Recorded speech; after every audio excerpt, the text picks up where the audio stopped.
Kwa majina naitwa Lawrence Mlaki, ni mstahiki meya wa manispaa ya Ubungo.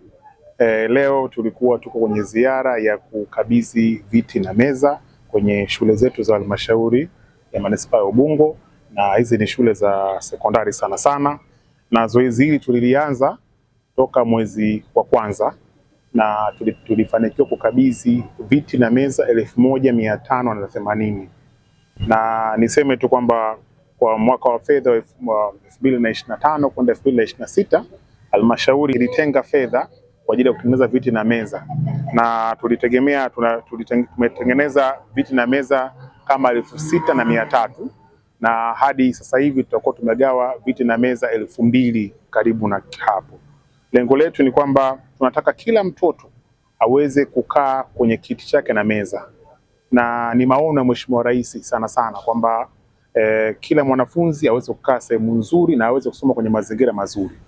Kwa hiyo tumefanya hiyo zoezi siku ya leo, lakini vile vile manispaa yetu ya Ubungo tuna shule karibu 37 na tuna wanafunzi karibu 41601 na ukiangalia mahitaji kwenye upande wa meza tuna mahitaji karibu meza zilizokuwepo karibu 1034, lakini mahitaji yaliyokuwepo yaliyobaki ni kama viti around 6700 kwa kwenye upande wa viti na meza. Kwa hiyo tumeanza awamu ya kwanza, hili zoezi litakuwa endelevu na tunataka wanafunzi wote waweze kukaa sehemu nzuri.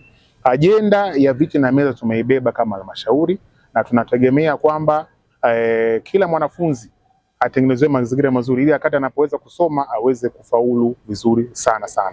Lakini pia tutawaomba walimu tunapofika huko mashuleni, sasa tumeshawakabidhi, basi wavitunze na watoto pia wavitunze hiyo viti na meza. Tegemei tuje tena hapa mwezi ujao tukute viti na meza vimeharibika tena, hapana. Tunategemea hivyo viti na meza vitaendelea kutunzwa na watoto waweze kukaa kwenye mazingira mazuri. Niseme tu hii ajenda tutaendelea kuifanyia kazi. Niendelee kuwashukuru sana wataalamu kutoka halmashauri, idara ya elimu msingi na sekondari kwa kazi kubwa wanayoifanya. Nishukuru pia mkurugenzi, niwashukuru pia baraza zima la madiwani wengi sana wameweza kujenga hizi hoja na wameweza kupambana mpaka leo hii tumeweza kufanikiwa kuwa halmashauri inagawa viti na meza kwenye hizi shule zetu kwenye manispaa yetu ya Ubungo. Baada ya kuwapatia na kuwapa viti na meza, tunategemea sasa wanafunzi watafaulu vizuri, watasoma kwa bidii sana, kwa sababu sisi lengo letu ni kuongeza pia ufaulu wetu, ufaulu wa watoto. Tunataka tukifika shuleni tutajadili masuala ya kufaulu, watoto waweze kufaulu, waweze kutoka sekondari kwenda hata chuo kikuu. Kwa hiyo swala la kujadili tena viti na meza, hiyo ajenda hiyo imekwisha ndani ya manispaa yetu ya Ubungo. Sasa hivi tunajadili watoto jinsi gani wataweza kufaulu zaidi na zaidi. Lakini pia ninaomba walimu sana na waweze kwenye kila shule watafute watu ambao wanaweza wakawa wanatengeneza tu kile kiti na meza kwa haraka. Hatutegemei tuje tukute darasa limewekwa viti na meza mabovu na madawati mabovu, wakati ni jambo la kuweza kuwaita mtu ambaye anaweza katengeneza haraka fundi na watu wakaanza kukaa navyo, kwa sababu ni fedha nyingi sana inatumika kutengeneza hizo vitu. Kwa hiyo ninachowaomba sana watu, wanafunzi na walimu pia watunze hivi viti na meza ambao leo tumevigawa kwa siku ya leo na kuanzia mwezi Januari mpaka sasa hivi. Halmashauri ya manispaa ya Ubungo iko kazini na inaendelea kutatua changamoto hizi, na tuko pamoja bega kwa bega kuondoa changamoto hii na hatimaye kutengeneza mazingira chanya ya wanafunzi katika kujifunza, katika ujifunzaji na ufundishaji wa kila siku, na hatimaye kwenda kuinua taaluma yetu ya manispaa ya Ubungo na kupata wanafunzi ambao watakuwa wazalendo, watakaweza kufanya vizuri katika nyanja mbalimbali. Commitment ya halmashauri ni kuendelea kutengeneza viti na meza. Kwa sasa hivi mpaka sasa hivi kwa bajeti ambayo tunatembea nayo tuna jumla ya viti na meza 6374 ambavyo vinaendelea kutengenezwa, ndio kwenye huu mgao ambao tunaendelea kugawa. Tumeweza kufanikiwa kugawa 200 na sasa hivi tulikuwa 500. Tumeshapunguza katika ile 6374, tunaendelea kutengeneza viti na kuendelea kuvigawa kulingana na uhitaji.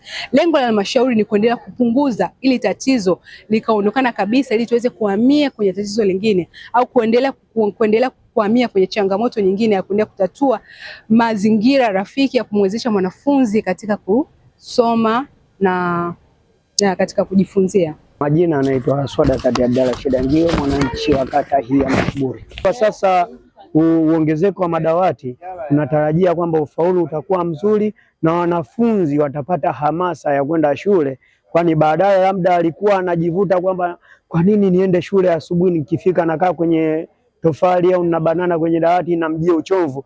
Lakini sasa hivi anajua kabisa anakaa kwenye kiti changu, dawati langu, ile inampa hamasa mtoto kwanza kuwahi shule, halafu pili na kujifunza vizuri kwa ufanisi na ufaulu utakuwa mzuri sana. Kwa majina naitwa Rose Gabriel Mgashwa.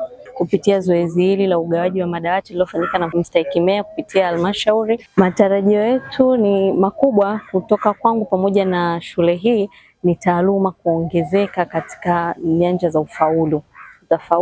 Watafaulu vizuri kutokana na tuna walimu bora na shule yetu imebarikiwa kuwa na walimu wengi kwenye kila somo. Tuna walimu wawili tofauti na upungufu tuliokuwa nao halmashauri yetu ili tuongezea walimu. Kwa hiyo kwenye uhaba wa walimu tumeondoka huko. Kwa hivyo tunaamini sana tutapata ufaulu mzuri kwa wanafunzi wetu. Jina naitwa Rahma Amira Hamisi, nasoma form 2A. Nashukuru serikali kwa kutuletea viti kwa sababu tukopo hatuna viti vya kukalia. Sana kwa michango mizuri. Tuna banana. Tumeipokea yote pamoja na mheshimiwa diwani. Naitwa Kelvin Emmanuel Yono. Tunajisikia vizuri kukaa kwenye madawati kama haya. Tunapata mwafaka wa kujisomea vizuri katika hivi viti kwa sababu zamani kwa hamna viti, tunakaa wawili au watatu. Sasa hivi tunakaa mmoja, tunakaa vizuri, tunajisomea vizuri kwa sababu tumepata viti.